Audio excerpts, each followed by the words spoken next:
সরকারের বিরুদ্ধে লিখছে না। যেমন এই সরকারের পরে আসার পরেও কুষ্টিয়ায় পীর সাহেব মারা গেছে, পিটাইয়ে মারছে, সেইটা নিউজ আসছে, নিউজের পরে কিন্তু ভিউজ আসে। ভিউজটা কি? সাংবাদিকরা লেখে যে এই সরকার তো বলেছিলেন, ইউনূস সরকারের সময় মব হয়েছে, তারপরে গণতান্ত্রিক সরকার আসলে আর মব হবে না। এই ঘটনাটা পরিষ্কার মব। এই ভিউজটা আমি নিশ্চিত করে বলে দিচ্ছি, আপনারা কেউ লিখছেন না। এবং আলোচনা হয়েছে, আমি বলি শাহ আলী মাজারের প্রসঙ্গই তো এলো। ঠিক আছে, যেই প্রশ্নগুলো আজকে আপনি আমাকে করছেন, সেই প্রশ্নগুলো তো আপনাদের সাংবাদিক হিসেবে, আমি আপনাকে প্রতীকী ধরছি, সাংবাদিক হিসেবে প্রত্যেকের যাওয়া উচিত। মাননীয় স্বরাষ্ট্রমন্ত্রী, গত 3 মাসে আপনার অর্জন কি? মাননীয় আইনমন্ত্রী, গত 3 মাসে আপনাদের অর্জন কি? আপনারা কেউ যাচ্ছেন?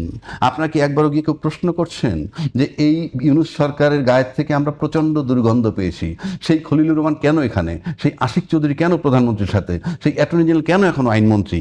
প্রশ্নগুলো করেননি। যে সমস্ত জায়গাগুলো আপনাকে ফেভার করলে আপনি আপনার ত্রুটিগুলো ঢাকা থাকে, সেই জায়গাগুলো কোথায় সেটা আমি বলি।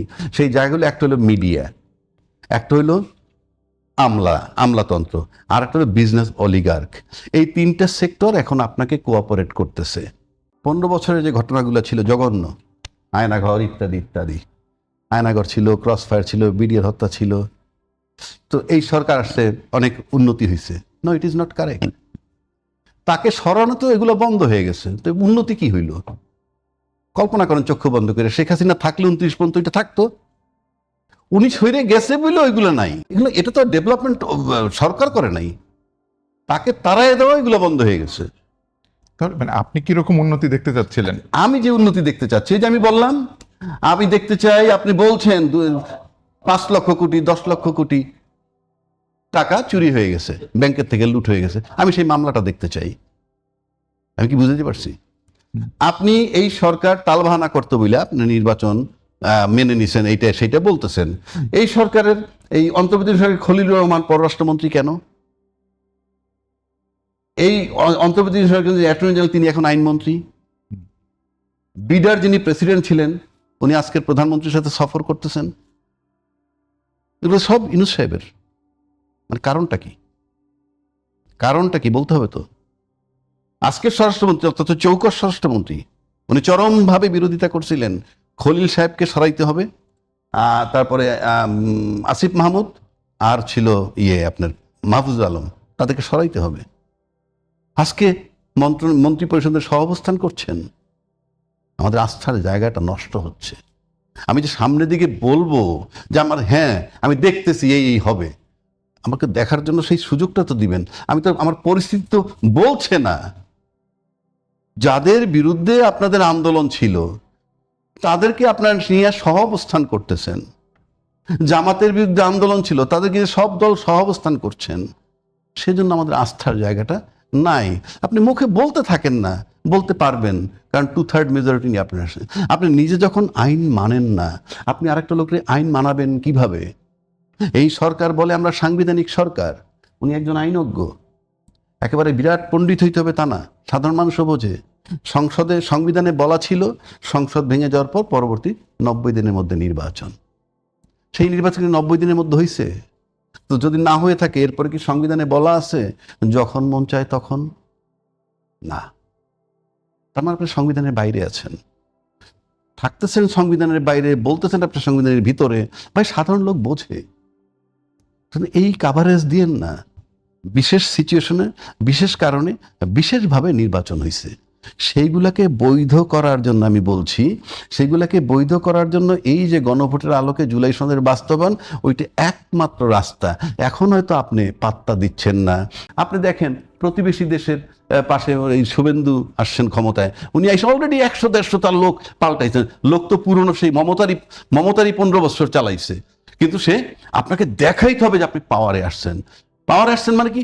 মুখে গ্রেপ্তার করে? নো, আপনার অবস্থানটাকে দেখাইতে হবে। ইয়েস, 200-300 কর্মচারী এখান থেকে সরা ওখানে, এখান থেকে সরা ওখানে, আপনাদের সেই পুরনোটাই থাকবে, আপনাদের সব কর্মচারী বাদ দিতে পারবেন। আমি সেই মুভমেন্ট দেখি না।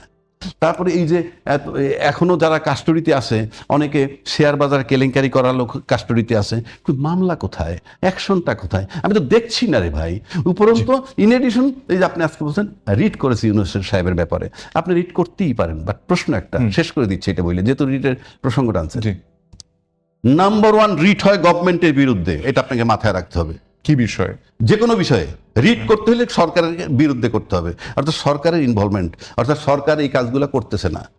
তাহলে কার বিরুদ্ধে করছে আমি জানি না, নিশ্চয়ই সরকারের কোনো অথরিটির বিরুদ্ধে করছে, যে মামলা এই যে তারা যাতে বিদেশ যাইতে না পারে, তারা যাতে বিদেশ যাইতে না পারে, এটা তো মানবাধিকার লঙ্ঘন। আপনি বিদেশ যাইতে যদি না পারে, সেটার এখতিয়ার কিন্তু একেবারে সরকারের, পিওর সরকার বলতে ফাইনালি কোর্ট।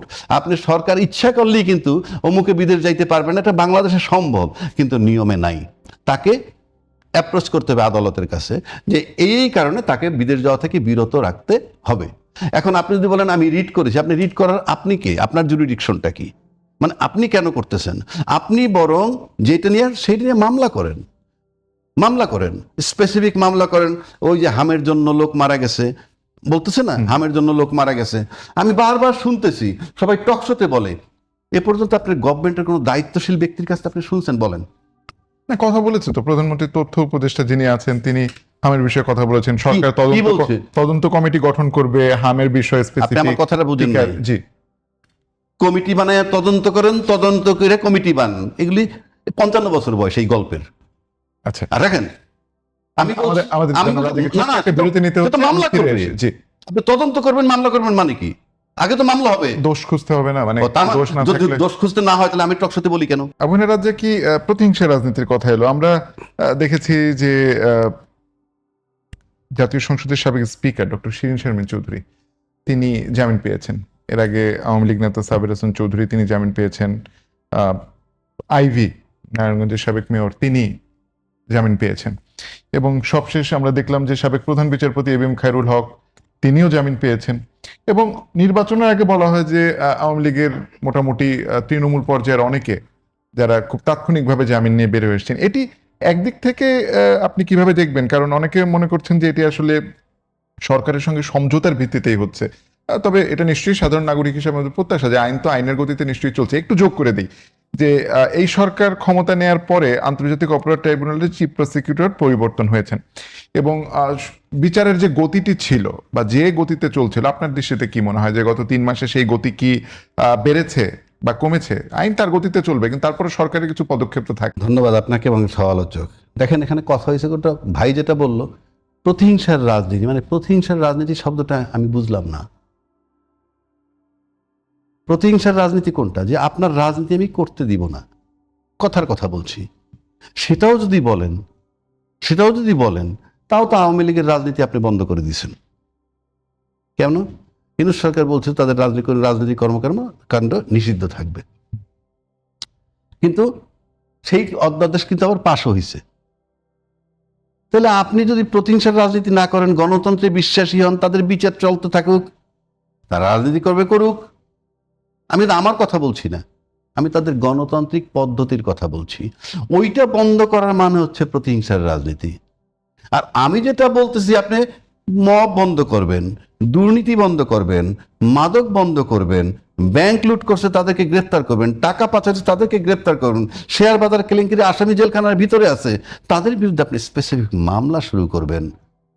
কই সেটা কি হচ্ছে? সেটা তো হয় নাই। তা আপনি কি করবেন? আপনি তাহলে কি হায়ের ভিতরে না? যেমন গণভোট দিতে বলছিলেন, সবাই গণভোট দিয়ে ভোট দিছে, এখন আপনি অ্যাকশনে যাচ্ছেন না, তাহলে ওটা হায়ের ভিতরে না ছিল। বাস্তবায়ন করবো না, না করলে কি হবে? ইয়েস, কারেক্ট, না করলে কিচ্ছু হবে না। 2/3 মেজরিটি। আর পার্লামেন্টে যারা বিরোধী দল আছে মনে করছে অনেক কিছু, আমি তাদের মেধা টেধা দেখে এখন যেটা আমার ধারণা হয়েছে, যেটা মনে হয় কি জীবনের সর্বোচ্চ অর্জন, আমাকে মানুষ বলে আমি জামাতের রাজনীতি, আমি রাজাকার ইত্যাদি ইত্যাদি, আমি 68টা সিট পাইছি, আরও 8টা সিট পাইছি নারীদের, টোটাল হলো 76টা, আমার বাসায় 5 বছর পতাকা উঠবে। আমার কাছে মনে হয় এটাই চার্মিং। তা না হলে আপনি পার্লামেন্টে থাকলে কি আর না থাকলে কি, আপনাদের ভয়েসটা তো ওইরকম রেস করতে আমি দেখলাম না যে আপনার সংস্কারে যাচ্ছেন না কেন, সংস্কার কথার প্রতিশ্রুতি দিচ্ছেন সেগুলো আপনি এখন পালন করছেন না কেন। জোরালো ভয়েস যাকে বলে আমি দেখছি না। আমি সেদিক থেকে হতাশ। তারা তো মাঠে নেমে গেছে, মানে না, তারা বিভাগীয় সমাবেশ করছে, ওখান থেকে একটাই দাবি।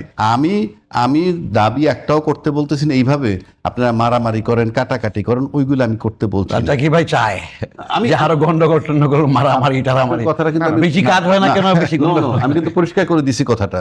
আচ্ছা আপনি লাউড ভয়েসে আপনি পার্লামেন্টে দাঁড়াইয়া স্পিকারকে সেই প্রশ্ন করবেন, অ্যাটাকিং কোশ্চেন, যে কেন আপনারা বলতেছেন যে কি নির্বাচন যদি না দিত, গণভোট না হলে নির্বাচন দিত না, সেজন্য মানছি। জি। সেই প্রশ্নটা কি করছে তারা?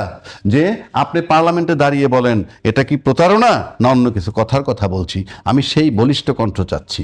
2 নম্বর আসেন রাষ্ট্র পরিচালনার মধ্যে যে বিচার বিভাগটার কথা আপনি আমার কাছে আনলেন। আপনি বিচার বিভাগের আলাদা একটা সচিবালয় হয়ে গেছে, সেটাকে আপনি থামিয়ে দিয়েছেন কেন? কি কারণে? কারণ আপনি বিচার বিভাগটাকে নির্বাহী বিভাগের অধীনস্থ করে ফেললেন। এটার মানে হচ্ছেই আমি যখন রাস্তা দিয়ে হাঁটবো, আমি বিচারালয়ের পাশ দিয়ে হাঁটবো, কিংবা আমি যে বক্তব্য দিব, বিচারালয়ের সবাই ভাবতে হবে ওনরা আমাদের নিয়োগকর্তা। এই যে ভীতির রাজনীতি, আপনি এখানে কেন যাবো? আপনি যদি বিচার বিভাগটা স্বাধীন করে দেন, সমস্যাটা কোথায়?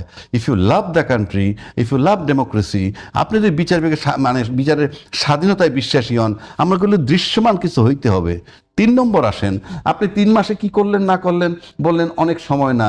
আমি কথাটা আবার রিপিট করতেছি, আপনাকে তপ্ত আগুনের মধ্যে ওই অন্তর্বর্তীকালীন সরকারও দাঁড়ানো ছিল, তাকে তো আপনারা কেউ বলেন নাই এই যে তাকে 3 মাস আমরা দেখি, কেউ বলেন নাই। তো আপনি পাবেন না, কারণ আপনি পলিটিক্যাল পার্টি। আপনাকে তো ওই তপ্ত আগুনের ভিতরে দাঁড়ায় নির্বাচন দিচ্ছে, আপনি একদিনও পাবেন না টাইম। 3 নম্বর আসেন, আপনি এই 3 মাসের মধ্যে যেই কতগুলো বেসিক জিনিস আছে মানুষের খুবই রাষ্ট্রের জন্য প্রয়োজন, ভাই যেটা বলছেন তারেক রহমান সাহেব বা প্রধানমন্ত্রী আমাদের আমরা শেষের দিকে, জি। হ্যাঁ, ফ্যামিলি কার্ড, এই সেই সব ভালো। আপনি এখন পর্যন্ত রাষ্ট্রের ফরেন পলিসি দিতে ব্যর্থ, আপনি ইকোনমিক পলিসি দিতে পারেন নাই, আপনি কর্মসংস্থান নিয়ে কি করছেন বলেননি, আপনি ম্যান পাওয়ার এক্সপোর্ট কিভাবে করবেন বলেননি। কে বলছে? বলে নাই, আমি তো দেখি সবই চলতেছে। কোথায়? আপনি কর্মসংস্থানের ব্যাপারে আমরা কি করছি? আমাকে দেখাইতে হবে তো পদ্ধতি। আপনি কার্ড দেন, অসুবিধা নাই তো, ফ্যামিলি কার্ড দেন, কৃষি কার্ড দিয়ে আমাদেরকে ঘরে বসায় রাখেন।